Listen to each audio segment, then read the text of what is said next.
Okay, so we're going to do a close proximity bullish breaker entry, and I'm going to execute now.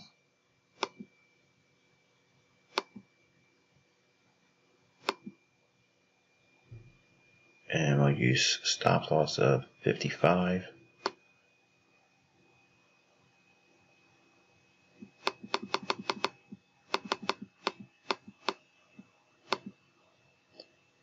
Take profit of 114, big figure.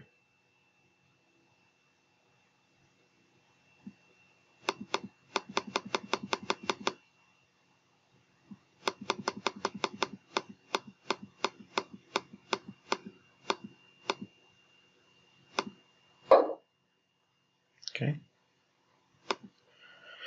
And what we're doing is we're capitalizing on the run on stops here.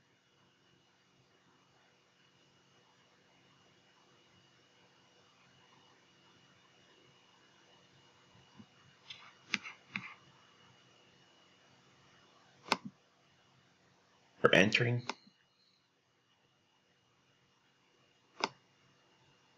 Inside of this candle here.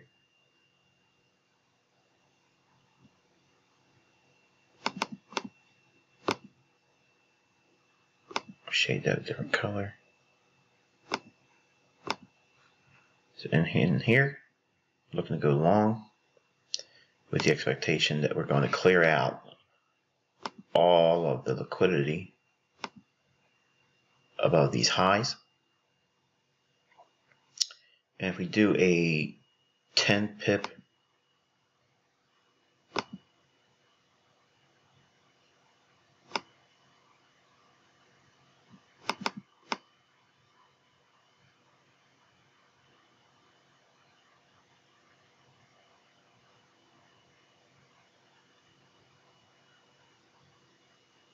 it's 10 pips, and then we'll do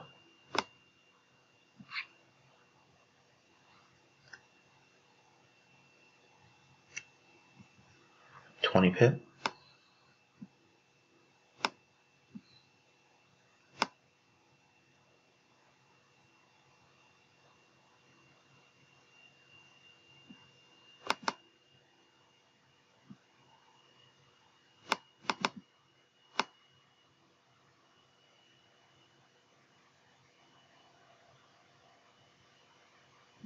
and then we'll do a 30 pip grade.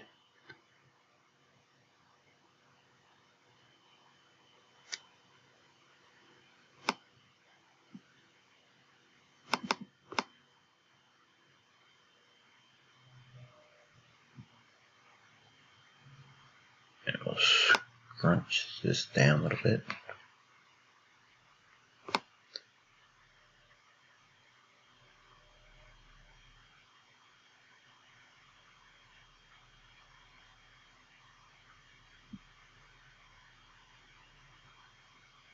Okay, and here they are respectively.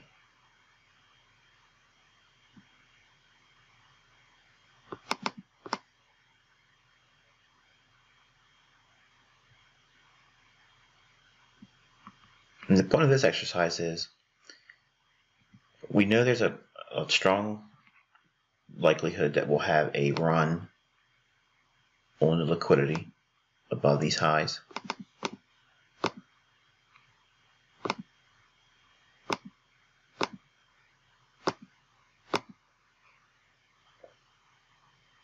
You want to be engaged in the price action,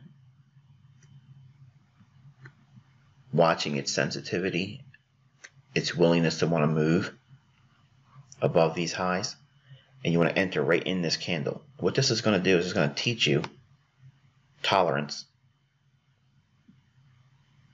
This isn't exactly as I'd like it. There you are.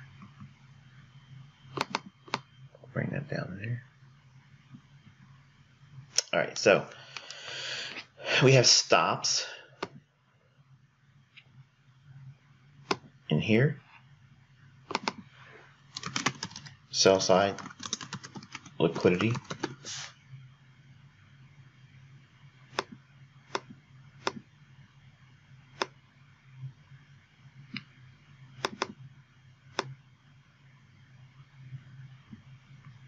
In here. Now this is a rejection block, and if you don't know what that is, you'll see that in the future content.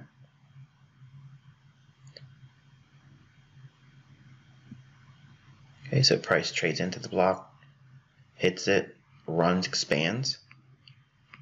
Huge pool of liquidity resting above these highs.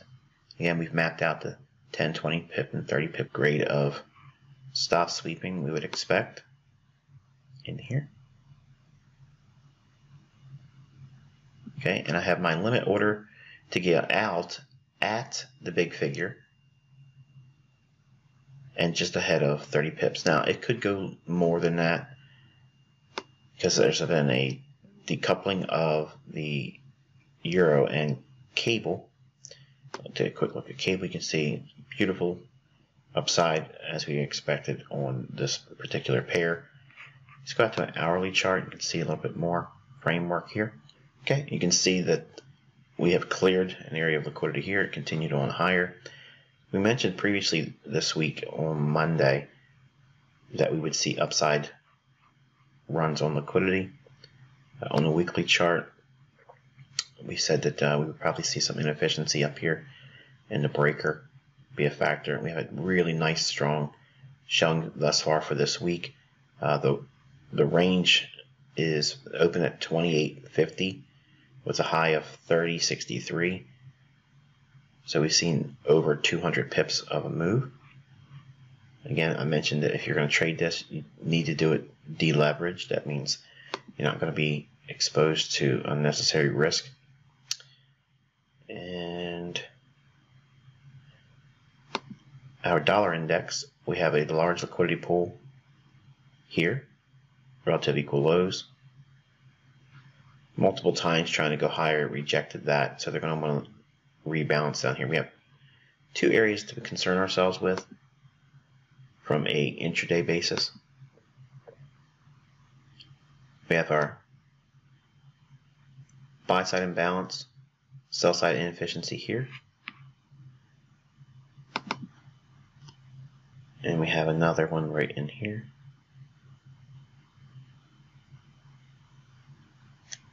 Right there.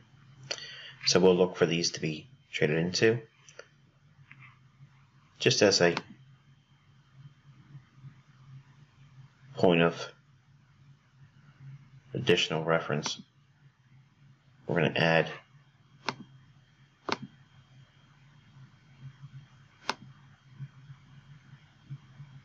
the average daily range suggests a deeper run. And that would take us below this low in here. I'm not going to be that demanding in terms of what the dollar may do today. I think that these two are likely. This one highly likely because we have an 80 level, essentially 95.80. I want to see if there's any rejection in here once we clear these areas of imbalance and price has been offered on the sell side. Once that occurs, this area up here would be a point of interest, but we'll have to see when and if we trade down here at all. Going back to the euro dollar, what I'm mentioning earlier was when we look for exercises, and it's all this, it's not a like get wild and go crazy and try to over leverage the account and all that. The premise is once price has shown a willingness to want to run the stops, and that's all that's necessary because everyone's spread's slightly different. And if you don't understand what I mean by that, be long. Be long here with a stop just at that low or just below it, and believe me, they'll open the spread to get you. That's what you agree to when you open up an account. So inside of this up close candle, this is our bullish breaker. I'm entering with the premise that this will eventually trade through, and it can, and I'll permit it to trade back into this up close candle and find support. It would be better if it didn't do that, but that's what we're trying to do. At first glance, this would look like chasing price because the context has not been outlined as I'm doing it now.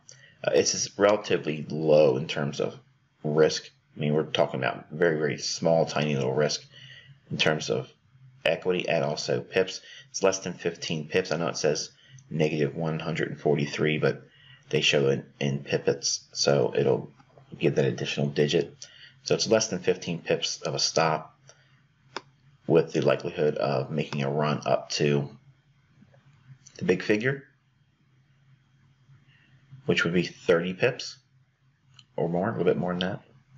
So it's a nice little low resistance liquidity run relative to the equal highs in here. Lots of pulling buy side liquidity. So there'll be a lot of folks that want to buy this on a breakout. Shorts have their buy stops resting above there.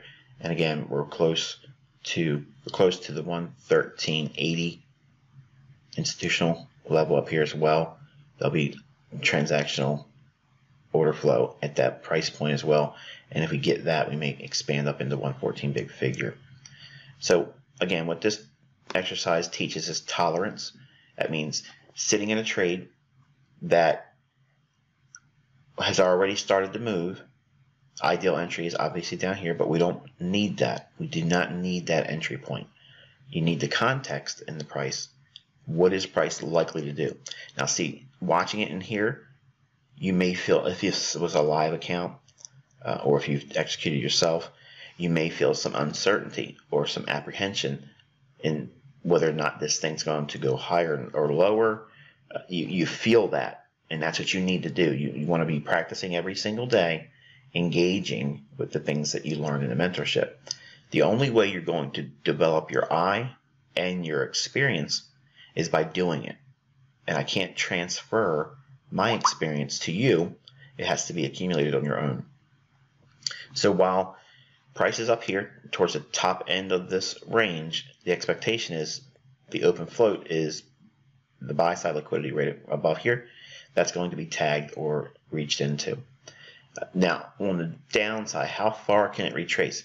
Ideally, you want to see it stay inside of this area right in here. Why? Because that's the last up close candle.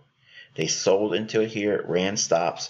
So our premise is they came down here and knocked those individuals out before the big move or the underlying move for today to the upside would be seen. And since it's an intraday volatility exercise, it can be against the weekly analysis. In other words, longer term, euro dollar could trade lower, and this could still be insignificant in the grand scheme of the longer term view. So this would, allow you to capitalize on the opportunity to engage, get experience, test the theory of open float, looking for liquidity, getting in an area where it's logical, even though it would not seem logical in the sense of a retail trader. For instance, if we pulled up an indicator and we looked at, for instance, relative strength, and we'll use a 14, we'll plot that with a line here. Okay, we're like in no man's land for oscillators. It's towards the end of the top end of the range that's being shown here. So in other words, if we looked at the range created by this RSI, the highest range is essentially there, and the lowest is down here.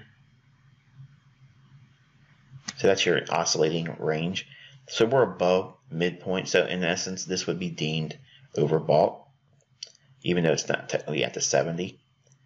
So retail wouldn't necessarily see this as a buy, but from an institutional standpoint, none of this stuff down here makes any point in terms of what price is going to do. No, it doesn't predict prices, put it that way.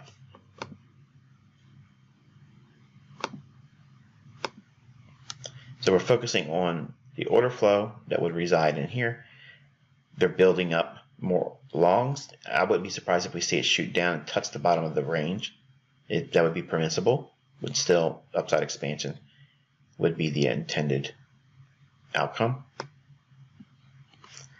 So I'll let this recording go a little bit, and if there's something to talk about, obviously I'll mention it in passing. Time is 10:18 Wednesday, January 23rd, 2019. So we have a little bit left in the daily range. This may be a late bloomer,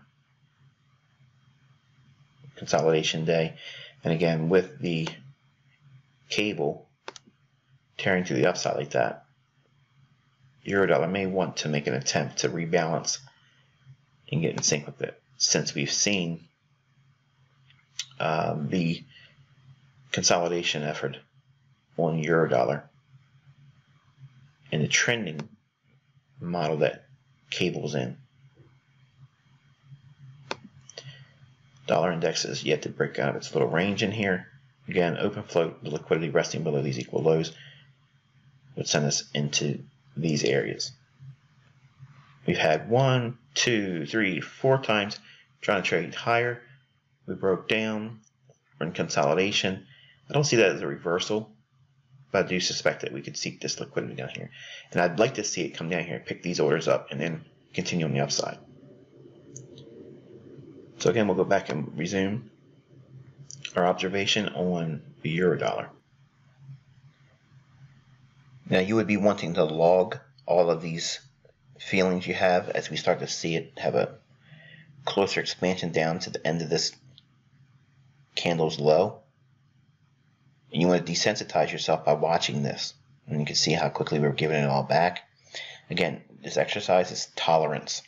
Okay, there's things that I'll put you into and suggest to you that you practice with. And again, the intention is not necessarily to grow the account. It's to desensitize yourself to certain characteristics of price action within a underlying premise. So the premise is we think it's going to go higher, or I think it's going to go higher, to seek the buy side liquidity.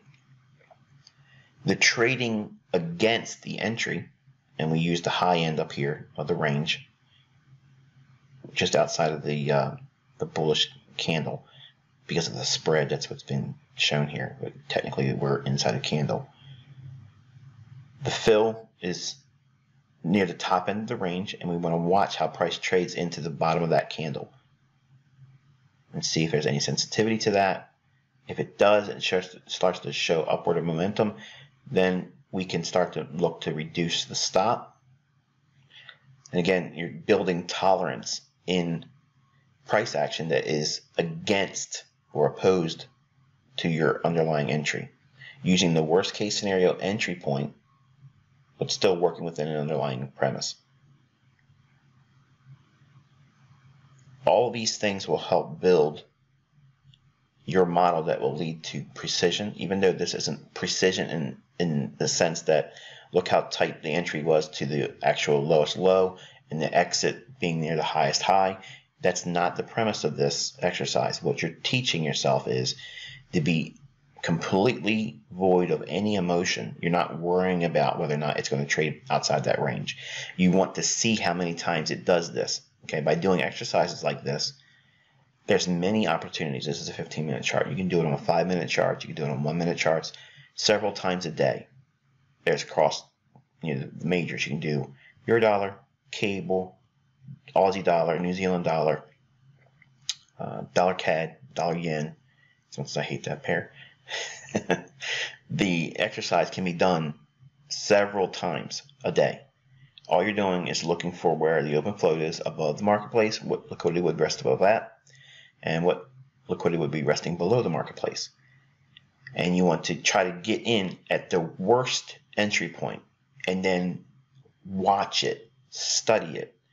And by doing it, it completely desensitizes you to what price might do against you. And you won't fear being in your positions, because there's one thing about speculating and trading is the discounting that authors and educators do about the wearing down of the patience factor in a trader.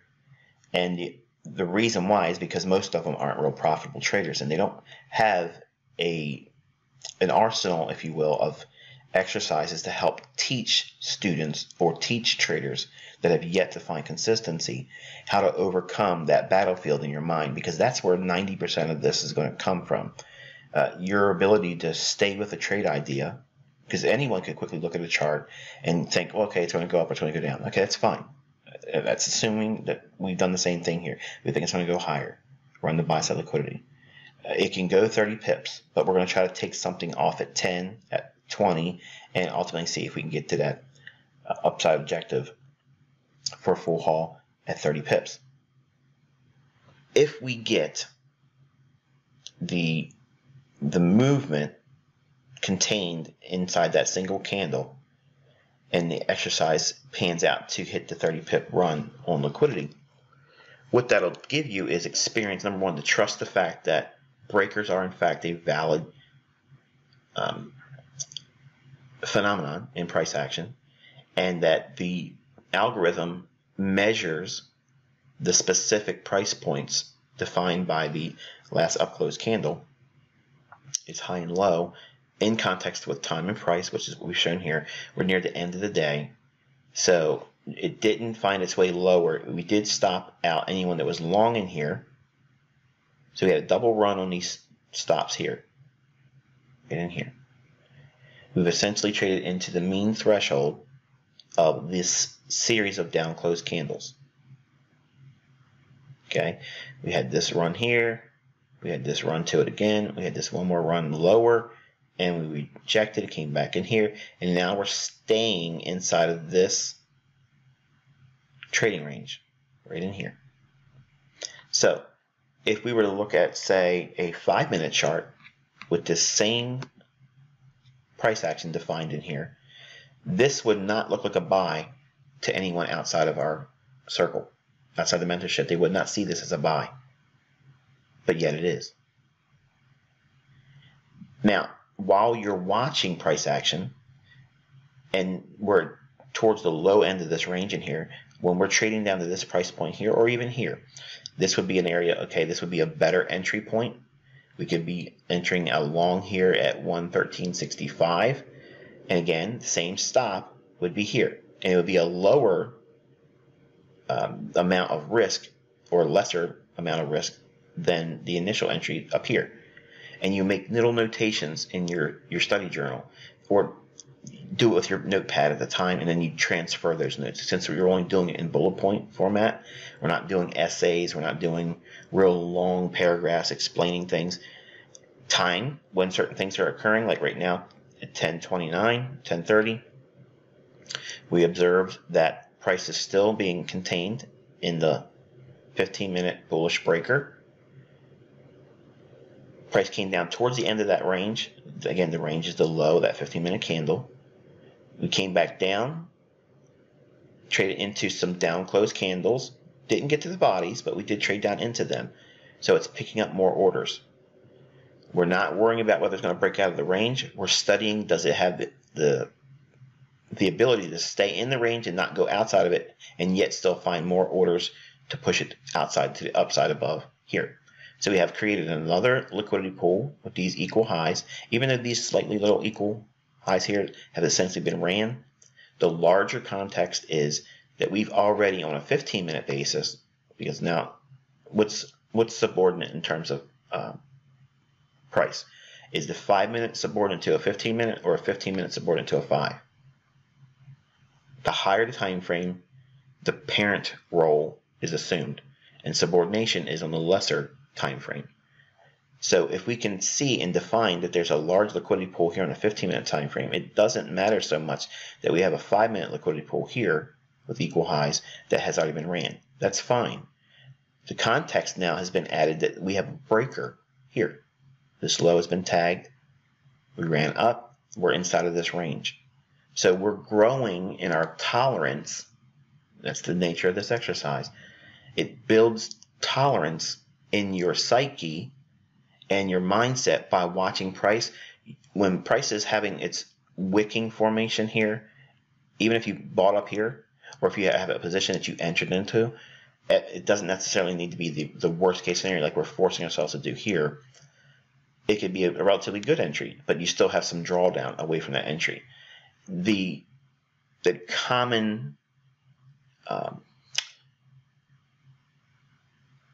experience, if you will, is that the trader, because there's very little experience, they get nervous. They start wanting to move their stop wider. They're trying to determine whether they want to get out of the trade. All those things are in their mind because they have not built a tolerance to normal price action.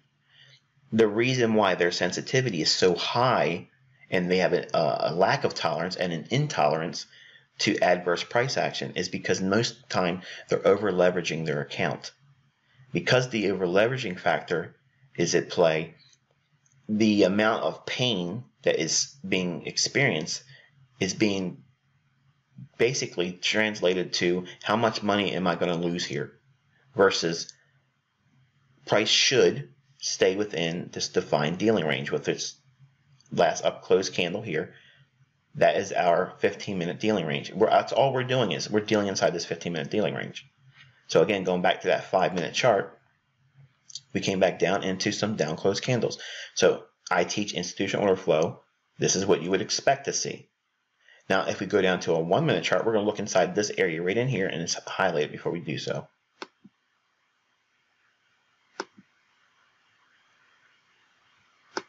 So we have all of this price action in here. Okay, so inside the white area, that's clearly distinguished from the, I guess that would be tan or beige. The 1-minute chart, we drop down into it. Clearly, we can see now we have a propulsion candle. That's all we did. We traded down to propulsion. We have a bullish order block right here. Price trades away from that, and it comes back down into it. This down close candle that does not breach the midpoint, this is our bullish propulsion candle.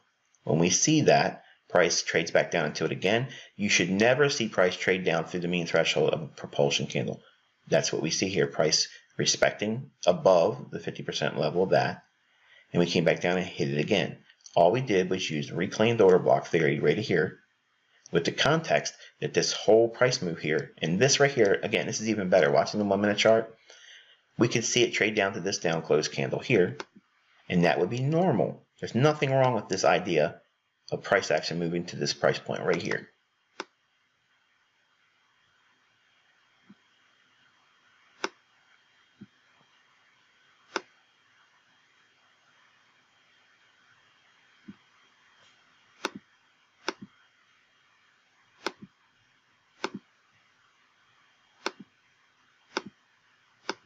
Picking it up a little bit, and we'll look to see if it can close that. So it's a buy side imbalance, sell side inefficiency inside this range.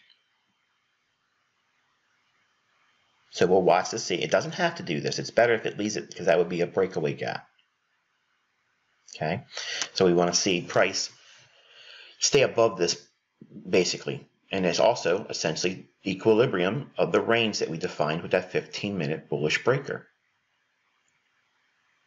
So we're going to watch this one on 1-minute chart unless we break out to the upside and show some magnitude in displacement. But right now, we're still inside the range, dealing inside of that 15-minute breaker, which is defined by this tan shaded box, if you want to call it that.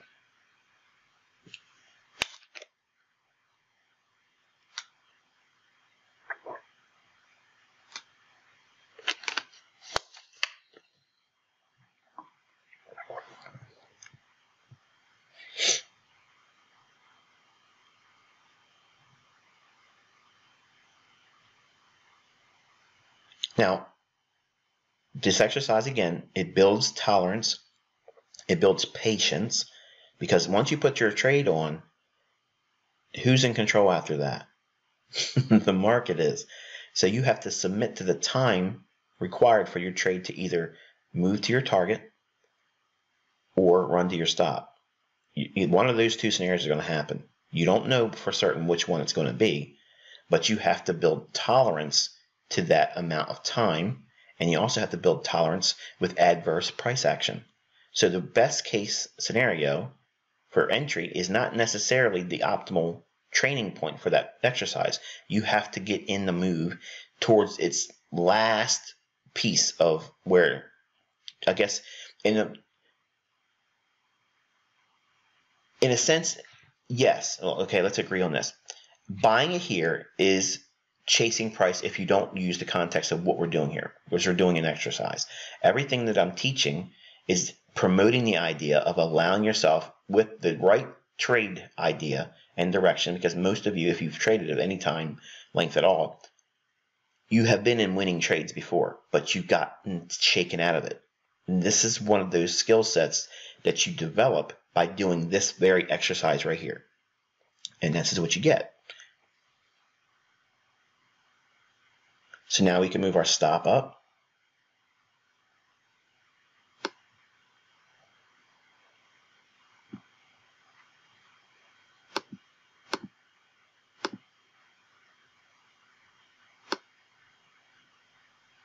We do not want to see the trade come back in below our entry.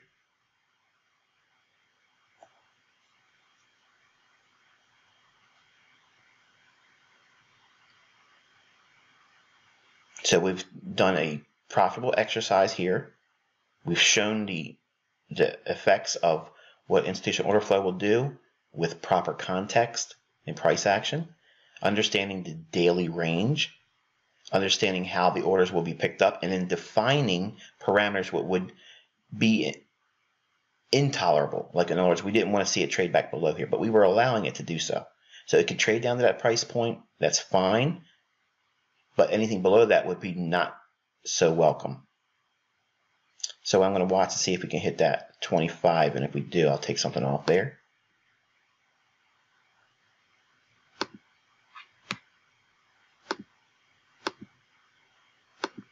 We'll take 3 off at that price point.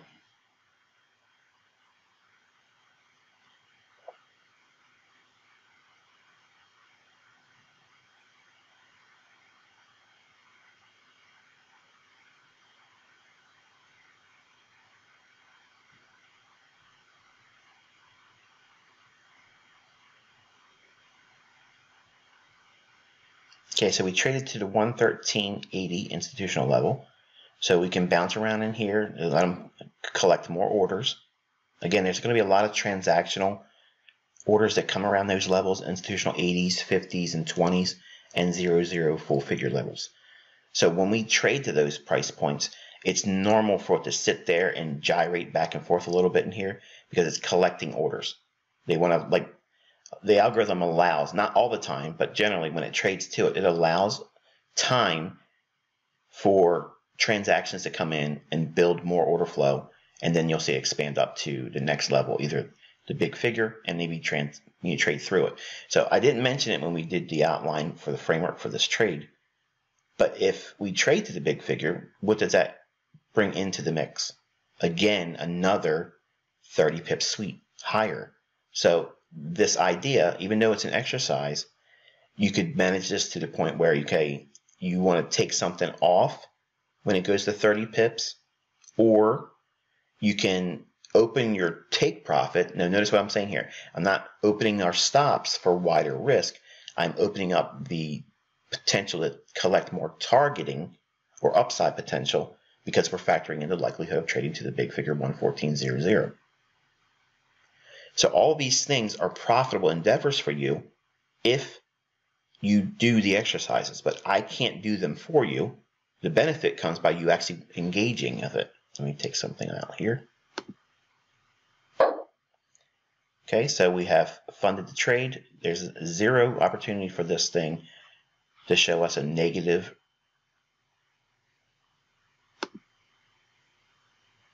endeavor. And now we'll go back out to a 15-minute time frame, and you'll see everything in context now, as I outlined it, pretty much is panning out.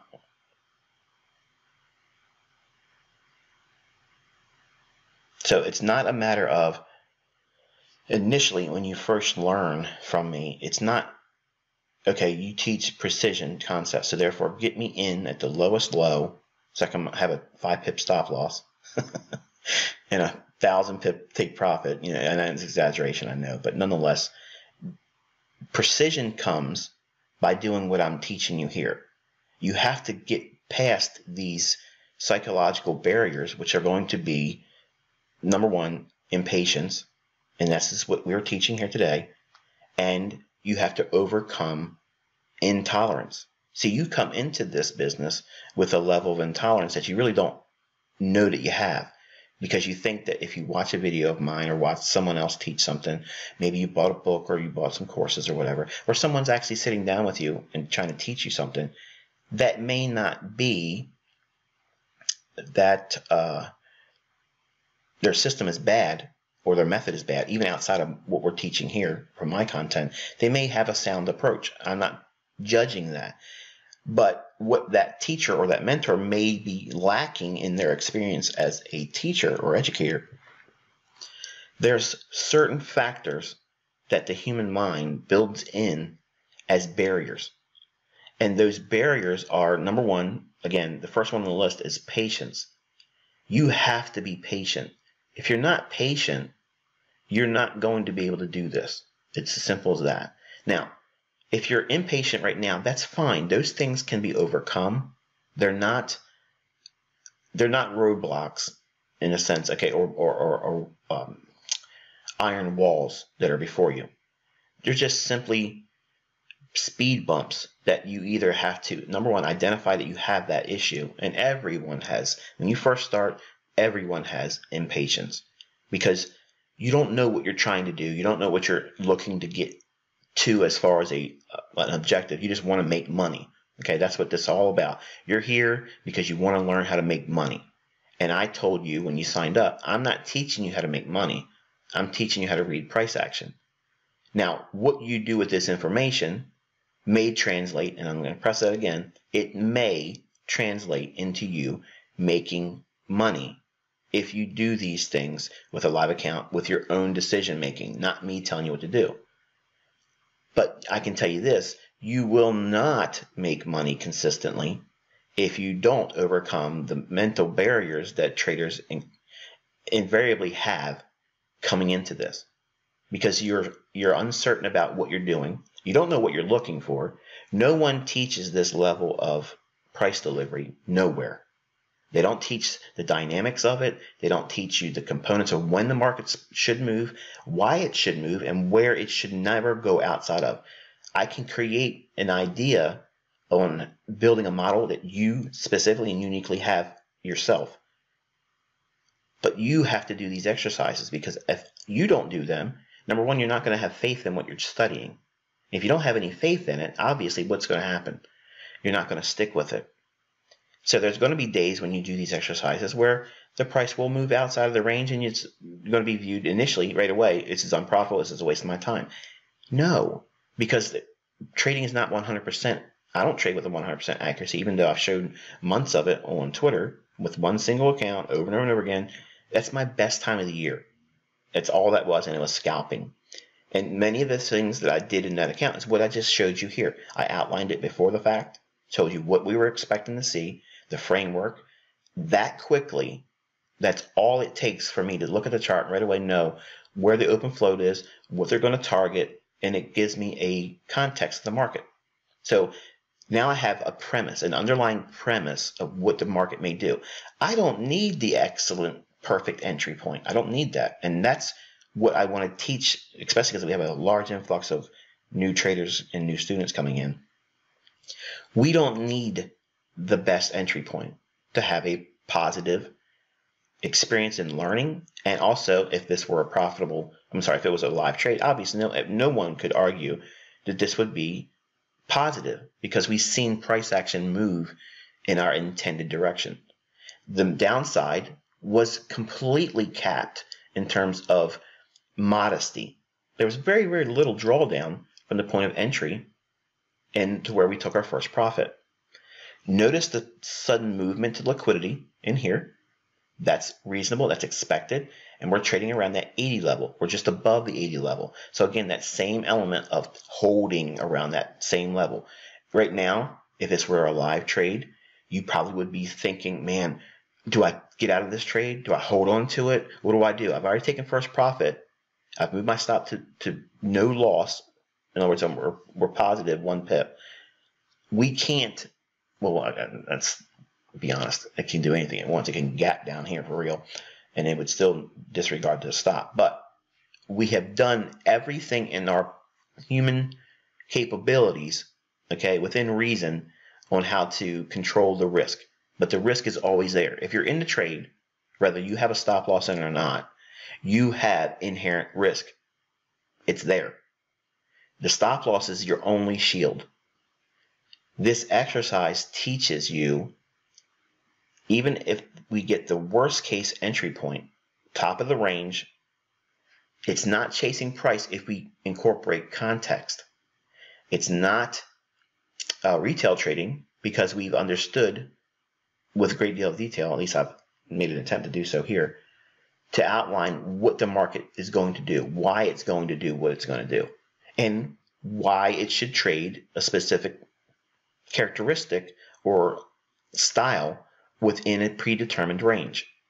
Now, from the free tutorials, everyone learns that this is a bullish breaker after it trades away and comes back down. You do not need that if you understand context.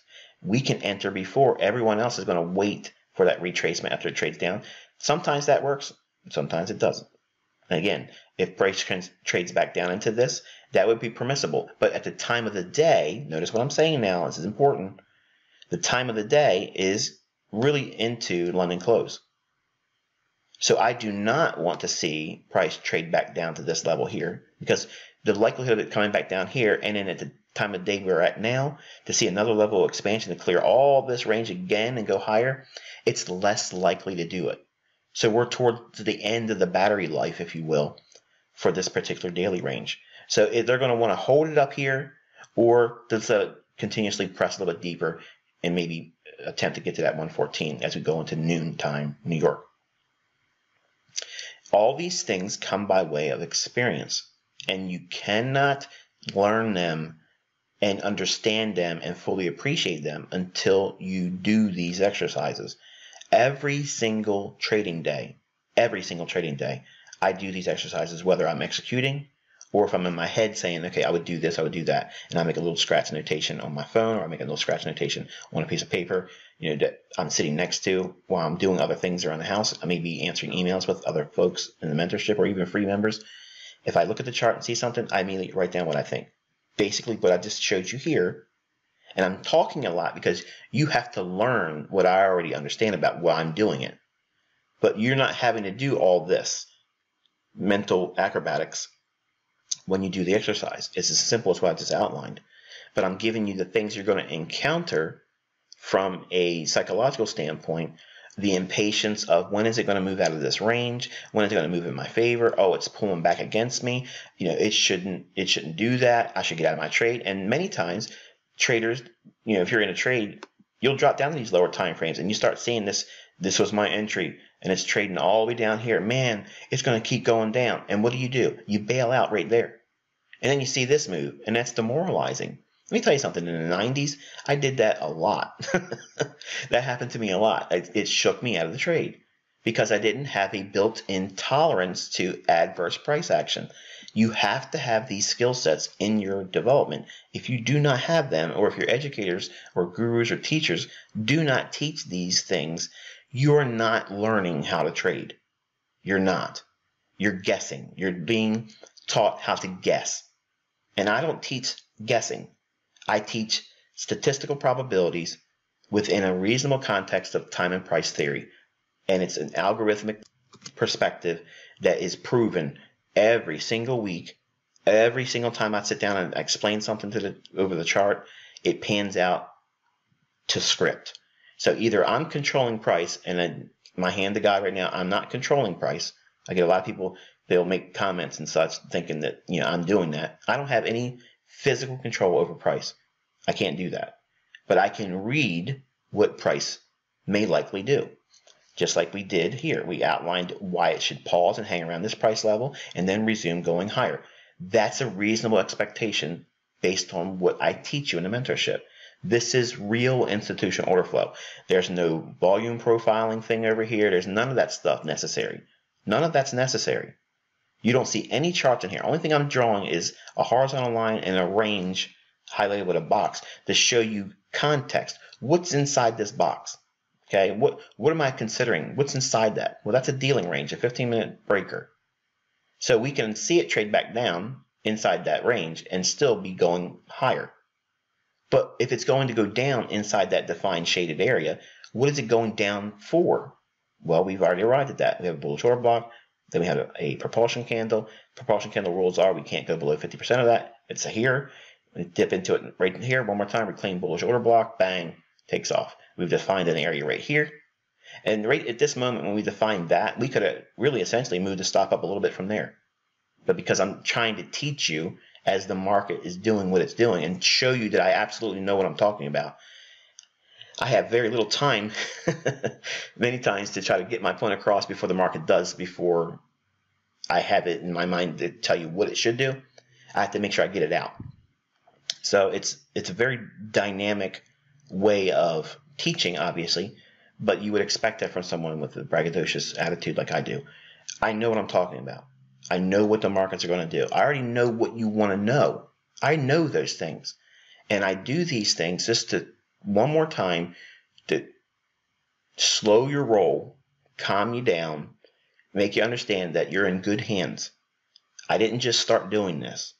I've been doing it for a very, very long time, and it is beneficial for you to just relax and allow yourself to grow. Right now, we are in London close.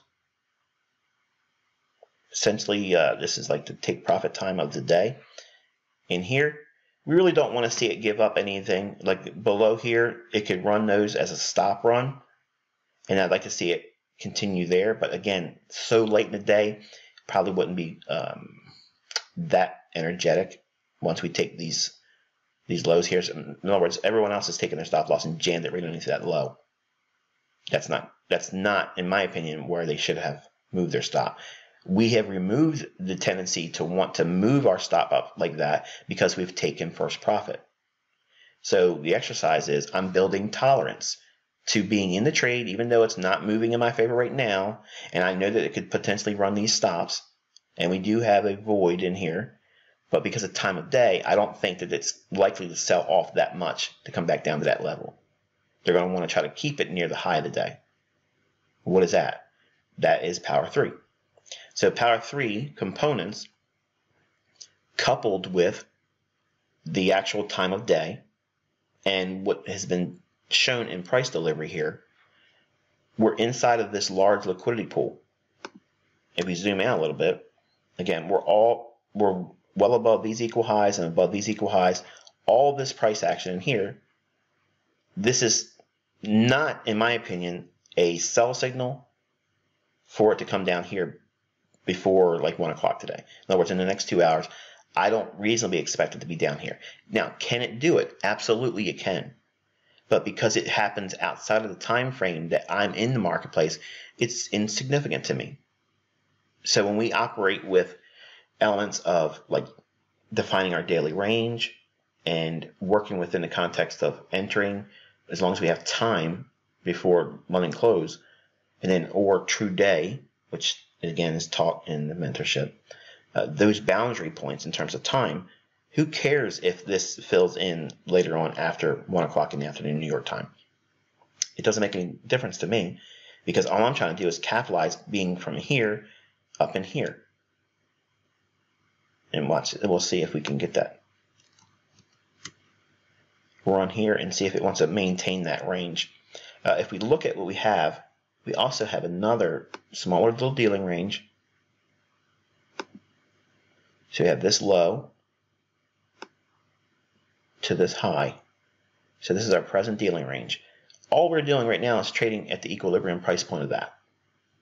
So this is reasonable. This whole retracement back down, it can sweep below that and still continuously move higher. Maybe not today, it could just probably hang around in here. And then during Asia, it may want to resume and go higher. Or London may want to go higher. But we're watching to see if there's any sensitivity after it takes these stops right below here. For anyone that jammed their stop loss, there's really essentially they're probably stopped out now. But we want to see if there's any willingness to rally and continue higher after that low.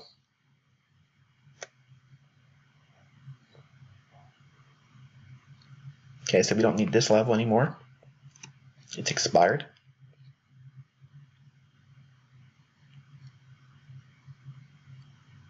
Okay, so those stops have now been taken. I want to see if this candle can turn green and reject in here. It may want to go a little bit lower than that, but we don't want to see it trade below this down close candle, the body. So those stops are definitely taken now for anyone that's trailed it. So they've only been limited to whatever they caught as an entry down here to here. If it's going to continue higher, this would be the ideal scenario to do it. Once it runs the stops and then start to move higher. But again, probabilities are so low because of the element of time. We've already hit London close. So the battery life is really, really low at the moment.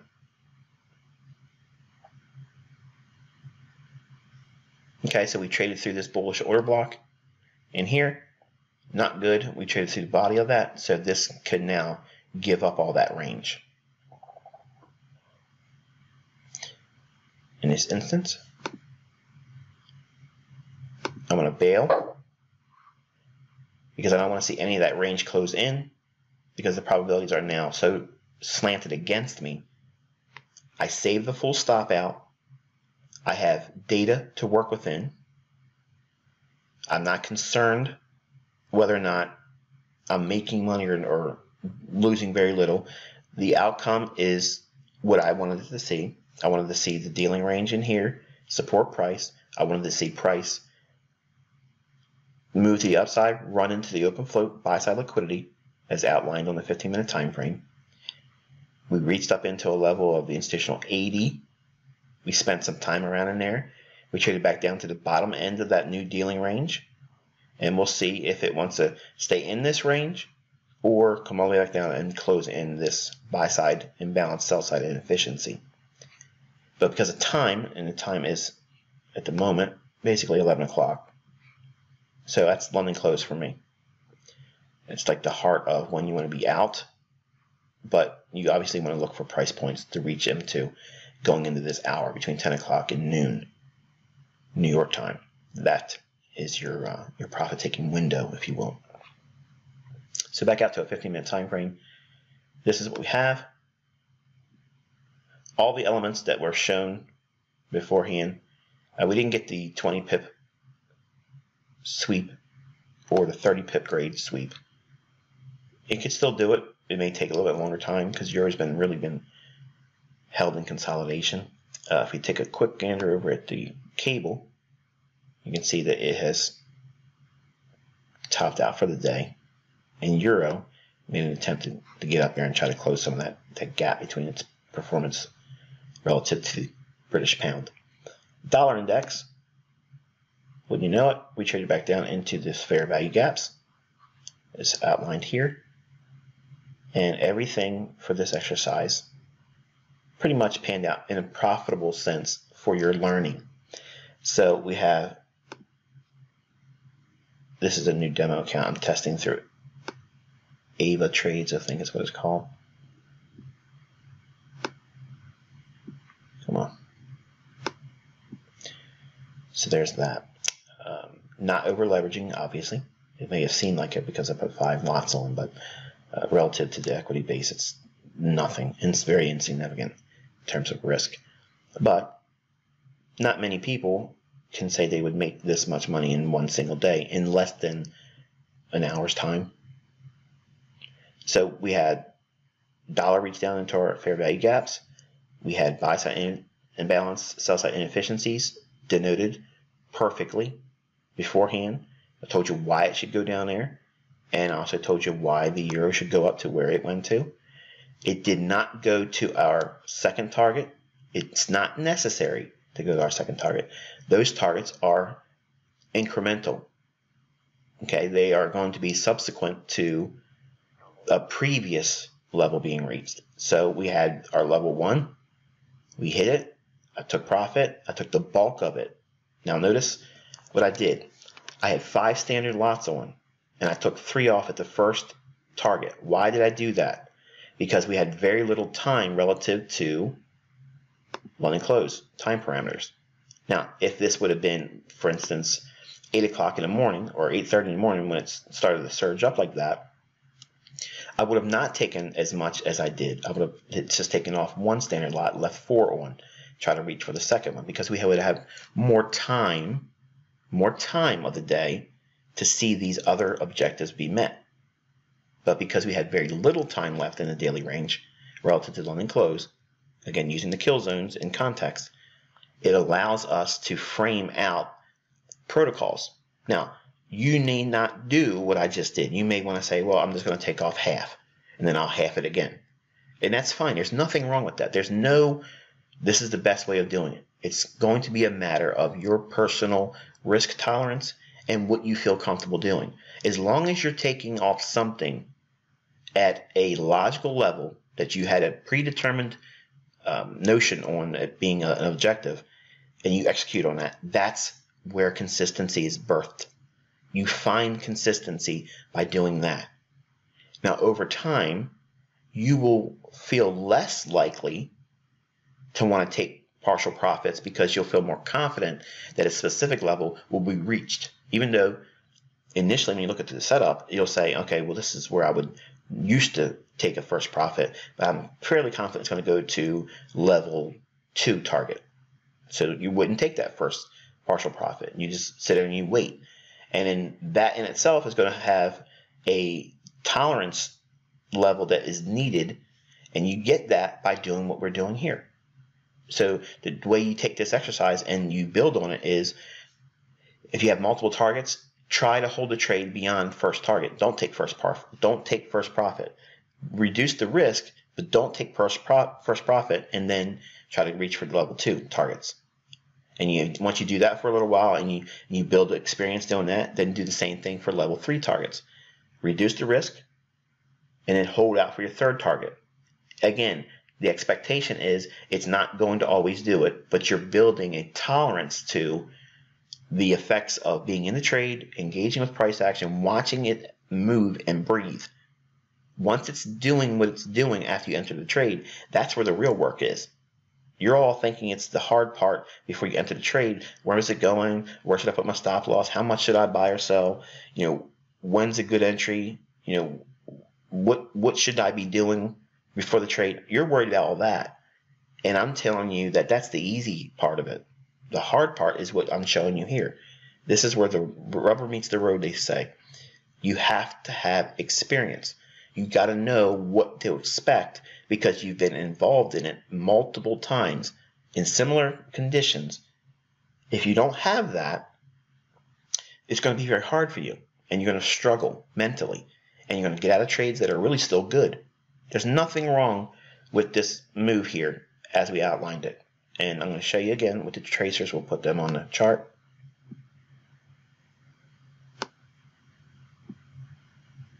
Okay, and we'll put it on a 1 minute chart. You can see just how much drawdown was incurred on it.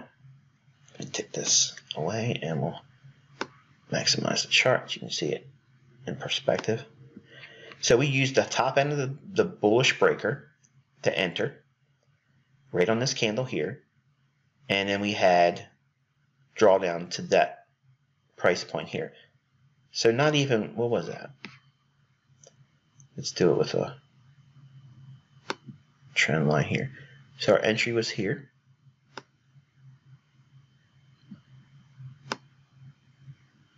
And we traded down to here. So we had less than 7 pips drawdown. So less than 7 pips drawdown using the worst case entry point. Now everyone else is teaching things, oscillators, retail things, and their amount of drawdown is exceedingly larger than 7 pips. And I'm teaching you, even on your worst day, using what I'm teaching, you're still beating retail. So it's, again, it builds confidence, not overconfidence, not arrogance. It's confidence, and it builds tolerance. By doing these exercises, it builds a level of appreciation for what price could do against your position, and you're tolerating that because you are accepting that you're human. Your entry points may be slightly off, and it's okay, because if you have the proper context, what the premise of the marketplace is it bullish or bearish? Where should it trade to? Where's the magnet or draw on liquidity? That's what I mapped out for you. That's the missing link, if you will. That's the holy grail in technical analysis. Everyone else wants to show you tools and gadgets and things. The only thing I'm showing you here is a defined measure of context. The boxes are only showing you a specific dealing range. And I'm teaching you inside of these things what should transpire, what should take place. Look at the fact that we only went outside the range a little bit, but look how it's respecting that. That's noteworthy. You want to see those types of things. Now, again, had this happened before 10 o'clock, I'd still be in the trade holding it and looking for continuation on the upside. But because of time of day, I have to follow the rules. And the rules dictate that I have to be out because it's a day trade. That's what this whole premise was. Now, if this was a one shot, one kill, we wouldn't even be talking about any of this. We would have our stop loss below our entry still, and we would just be waiting for a larger move on the upside. But it's not. I don't see it as such, and I just framed it as a intraday exercise to teach tolerance. And again, focusing on the theme of open float, like we did last week, and here we are. So hopefully you found this insightful. Until I talk to you again next time, wish you good luck and good trading.